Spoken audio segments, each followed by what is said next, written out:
皆さんこんにちは、ファナムです。今日のファナムチャンネルは日本の中の韓国をシリーズでお送りしてきましたけども、今日は特に八幡、それから新羅の花郎についてお話を進めていきたいと思います。NHK のドラマで、鎌倉殿の13人で今放送をされていますけども、特に源頼朝、そして源氏について関心を集めている中ですけども、この源氏の信仰としてよく言われるのが八幡信仰ということで、鶴岡八幡宮も八幡信仰に基づいていますけども、今日はこの八幡信仰とは何かについて解説を進めていきたいと思います。ファナムチャンネルでは、このように韓国や朝鮮の歴史や文化についての解説、それから現地の歴史的な史跡などを回っています。今回のように日本の中の韓国ということで、日本の中にある韓国の文化が見える、そういった内容もお送りをしています。で、今日の中心的な内容なんですけども、まず源氏の氏神なんですけども、これは鶴岡八幡宮にもありますように、この八幡ということですね。で、頼朝が鶴岡八幡宮にこの鎌倉にですね、建てることの経緯としては、京都の石清水八幡宮を勘定して、そしてこの鎌倉に八幡宮を建てたということなんですけども、この八幡という神様がなんと全国に4万社あるというんです。で、この4万社の総本宮がどこにあるかというと、この大分の宇佐八幡です。この宇佐八幡が総本宮であるということで、3つ大きな八幡宮としては宇佐八幡と京都の石清水、そして、鶴岡八幡宮ということになります。これだけたくさんの八幡があるということなんですけども、実際には記録、例えば古事記とかですね、それから日本書紀などには記録のない神様として、とても不思議な神として、よく注目をされています。八幡神ですね。ただ、この八幡神というのは、源氏の氏神であるように、一般的に武士の守護神として祀られているところが多いわけです。ですから、この守護神としての意味合いはあるんですけども、もう少し深掘りして、この八幡の神様について辿っていきたいと思います。で、特に源氏を中心として考えるときに、源氏のその守護神、氏神として八幡がよく語られるんですけども、源氏というのはもともと清和天皇に遡ると。天皇家に遡るんですけども、その時に親戚効果があって、この貞純親王、そして経元、源経朝がこの源氏の親だと、祖先だというふうに語られているわけです。で、この経朝から下って光仲、頼信、そして頼義ですね。この頼義から徐々に源氏としてのこの関東への国司として任命されながら、さらに全9年の役ですね、を契機として頼義、頼家がその活躍することによって源氏が一つの力を認められていくというような経過になっていくわけです。そしてこの頼家ですね、頼家の時にこの元服名をつけるんですけども、この時に彼は八幡太郎と言ったわけですね。ですからこの八幡との関わり合いがこういったところからも垣間見えるというところになります。そこで、今回の一番大きなテーマでもあります、この八幡とは何かについて見ていきたいと思います。で、この八幡、ですけども、八幡と読みながらも、八幡とも読むわけですね。この八というものがどういう意味か。これは八百万の神というように多いという意味を持っているわけです。それから八幡の旗ですけども、これは諸説がありますけども、依田千代子氏が指摘しているものとして、この旗というのは、旗ですね。この旗がなびくとか、旗をこう振るとかですね、いうこの旗がもともとは農機、農機というのはこれは農業をする時のこの祭りがありますけども、この時に神のよりしろとして使われていたものだということで、この起源が朝鮮半島に求めているわけです。で、朝鮮半島にはこういったソッテというものがあって、これ写真にもありますけども、木でできたような、そして上に鳥がついていますけども、こういったこの地域の一つの神として祀っていたわけですね。この神社の鳥居のような形になっていますけども、こういったものがもともとはここに旗がついていたというところで、神のよりしろだというふうに指摘しています。それから託仙宗というものがありました。八幡神宮にこういったものを集めたものということですね。託仙が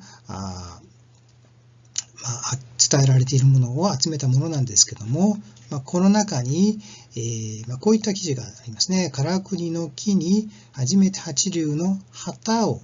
下して、我は日本の神となれりというような記事があって、ここに田村延長氏というですね、学者が指摘するのは、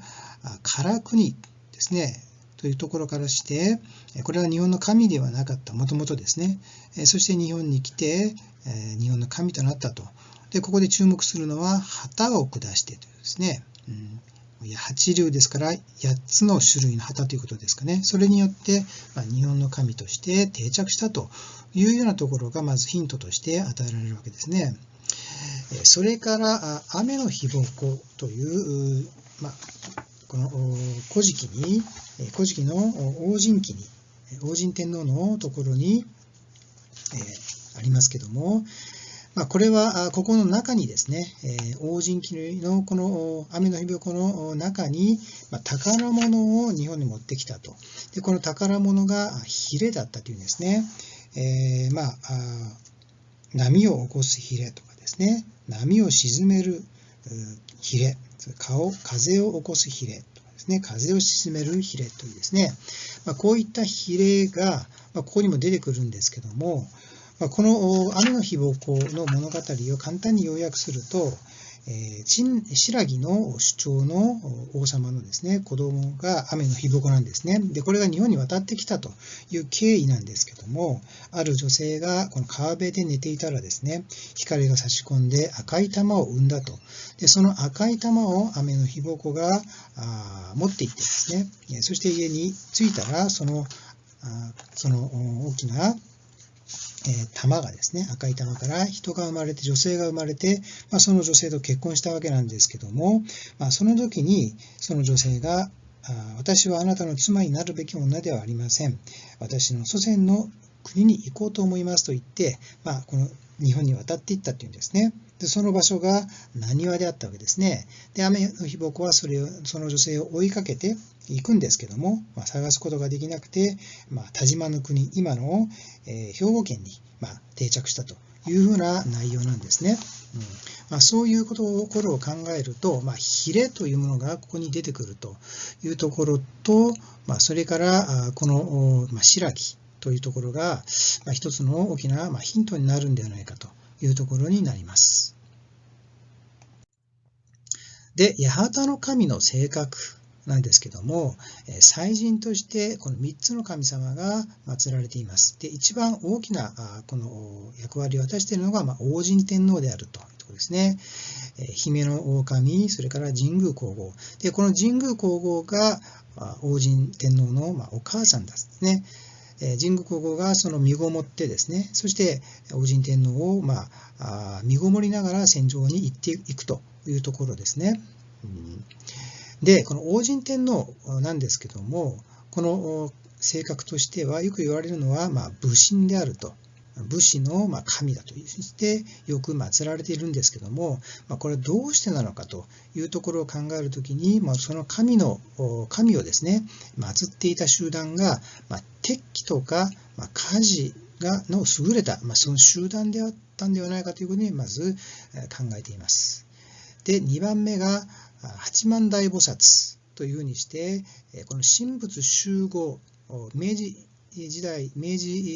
代のその神仏分離の以前ですね、以前には八幡大菩薩として祀られているところもあったというところですね。ですから王神天皇のそのなんていうんですかね、性格としては神仏的なそういう性質もあったということです。で、第3番目に天道信仰ということで、先ほど神宮皇后が身ごもって戦場に出かけたとありますけども、大中の中で神託を受けると、もう天皇になるというところですから、ここは天の子供ということで天道信仰があったというふうに、三品明秀さんがですね、ここに指摘をされています。それから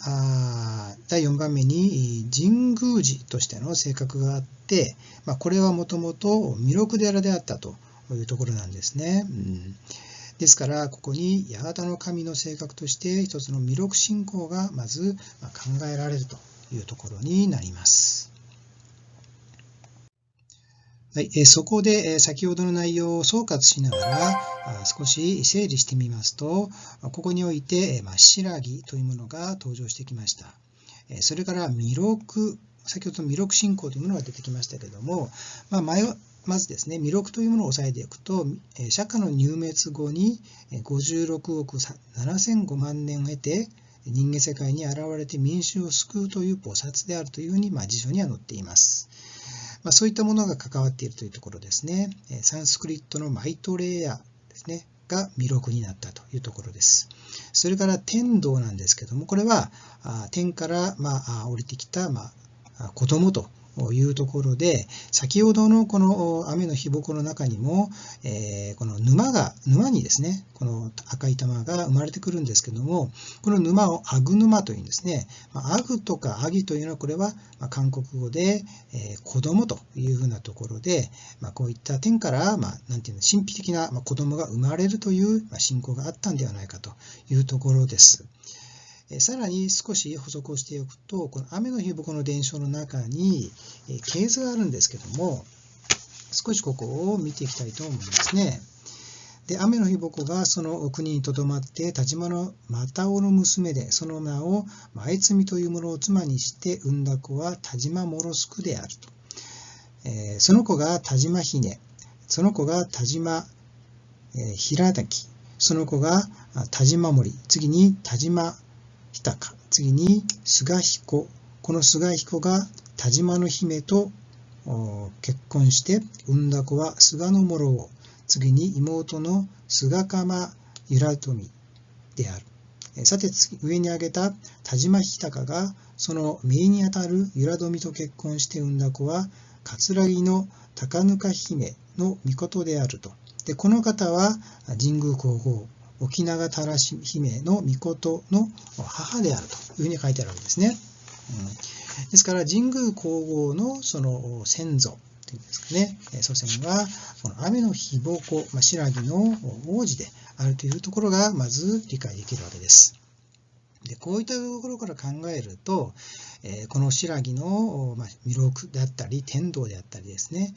そういうところから考えると、この花郎というものがまず注目に値するわけです。で、この花郎はどこにこの記録があるかというと、三国志や三国遺事というところに記録があるんですね。で、これをまず見ていきながら、花郎というものは何なのかについて今日は考えてみたいと思います。じゃあ、花郎とは何かというところで、三国遺事には弥勒戦火の話があります。で、この弥勒戦火になったというところですね、の話があるんですけども、その前に、このポブンワンという23代王の時に、その新羅のですね、仏教が伝わったのが524年なんですね。しかしながら先ほど言ったように、仏教が伝わるその前にですね、もうすでに民衆に伝わっていた仏教があったと。これが弥勒信仰ではなかったというふうに、研究者が話しているところもあります。それから信仰王チヌンワンですね、24代次の24代王の時に、この先ほどの弥勒戦火の話が載っているんですけども、これはどんな話かというと、もともとですね、この新羅の国にファラン国選というものを定めて、そしてこのファランというものを選んでですね、そして集団にこの教育したりとか、そういった集団を設けたんですけども、あるですね、僧が、ここの神事という僧ですね、神事という僧が、この夢に弥勒が現れたというんですね。で、彼がこの弥勒に会いたいというふうに、本当に切実に祈ったら、実際にこのミシランという子供に出会ったというところなんですね。で、彼はその時はそれが誰かなのかは分からなかったんですけども、後々ある人にその解釈を求めたら、これがミシランというのがですね、弥勒の化身であったというところなんですね。で、ミシというのは、これは古代朝鮮語では弥勒と意味があるというところで、彼をこの王様のところに持っていったら、弥勒戦火として、指名されたというような話がこの三国遺事に載っています。で、ファラの特徴というところで、仏教辞典ですね、ところを紐解いて見てみると、弥勒菩薩の化身とされるファランのもとに青年式を経た青年たちがファラントとして団結して、平時は山水を歩き回って宗教儀礼や道徳的肉体的修練を行い、また歌舞を楽しみ、戦時には戦士団として、活躍するというところですね。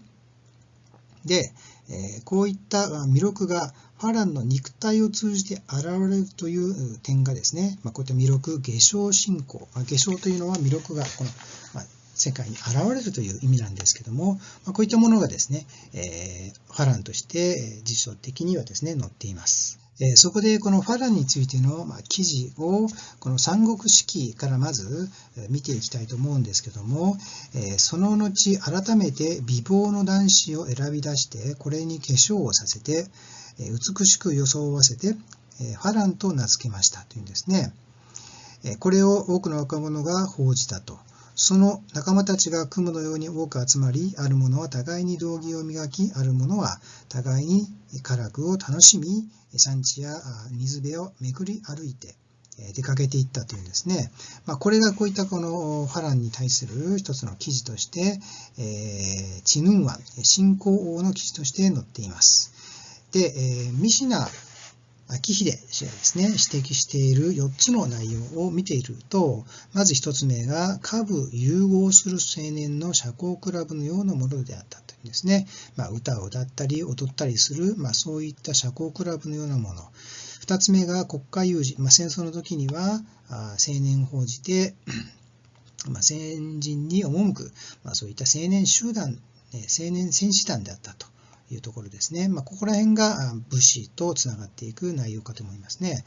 3つ目が青年が国家的社交的な教育を受ける集会でもあったというですね。単なる青年戦士団ではなくて、しっかりした教育を受けると。4つ目が神礼という交友する祭儀を行っていたというですね。宗教的な儀式も行っていたというところですから、本当にいろんな面においてこのエリートがなんていうんですかね、教育されるというようなイメージがあります。で、ファランの肉体に弥勒が現れるという信仰も兼ね備えていたというところから、先ほどの弥勒信仰が指摘されているというところですね。そしてこういった内容を風流といっ、儒教や仏教や道教の、こういった三教を融合させたものを彼らは学んでいったというところであります。でこういった内容をとても日本に見えるものとして田村園長氏が指摘しているところとしてこのへこにせというですね制度が薩摩にあったというところで稚児様というふうに呼んで青年男子ですねが青年になる前にその一つの儀式や一つの集まりとかですねそういったものがこの薩摩にも見えるというところです。ですからこれは島津氏がそういったものを受け入れながら定着していったんではないかというふうにも見ることができると思います。こういったものが武士の一つのこの規範となってそして源氏や平氏にも影響を与えているんではないかというふうにも考えられるんではないかと思います。そこで最後にこの親鸞明神というですね源義満をまず話していきたいと思うんですね。で先ほどの義家がこちらですね八幡太郎というふうにして元服の名前を付けましたけども彼の弟が義満源義満というふうにして彼は親鸞三郎義満としてこのこうですね、元服の名前として付けているわけです。でなぜかというと、この親鸞明神という、恩常寺三井寺で彼は元服をして、そしてこの親鸞前神の前で、親鸞前神堂で、こういったこの親鸞明神を祀っているところから、彼は親鸞三郎義満というふうに名を付けたわけです。で、この背景となっているものとして、この恩常寺三井寺もですね、ここをこの円珍が唐から帰るときに船で、弥勒菩薩に会ったと。で、この弥勒菩薩というのは親鸞明神だというところで、この写真にもあるように、今この安置されている明神ですけども、こういった背景があって、この時に、この弥勒の世が来るまで仏法を守護するというふうにして円珍に約束したというところから、彼はこの三井寺を復興させたというふうな背景があるわけです。ですからこれを知ってかどうかわからないですけども、彼もこの義満ですね、義満もこれにあやかって親鸞三郎義満と付けたんではないかというふうに考えられます。円成寺の由来として6世紀か7世紀の新羅の弥勒信仰の影響もあったんではないかというふうにも言われています。